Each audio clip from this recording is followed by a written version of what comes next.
modules. Working with Florida Power and Light, they're very helpful with us. When you're out of power for 4 days, that's like not necessarily what you're thinking about doing. There's 3 HVAC systems here. In terms of electrical code, what we needed to do, how it actually works real time, and why your electrical contractors will love it.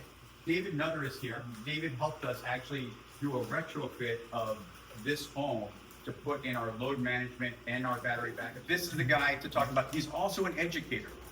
He does all of the curriculum for the electrical contractors in the greater part of Florida.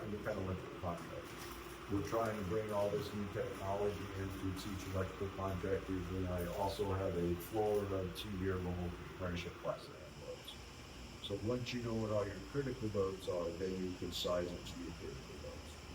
And then you can kind of get an idea, depending on the batteries you put in, how long it's going to last. Solar that you need to figure into it too, because generally after we have a storm in Florida, it's going to be sunny after we have the storm. So you're going to be able to recharge the batteries if you have it in solar.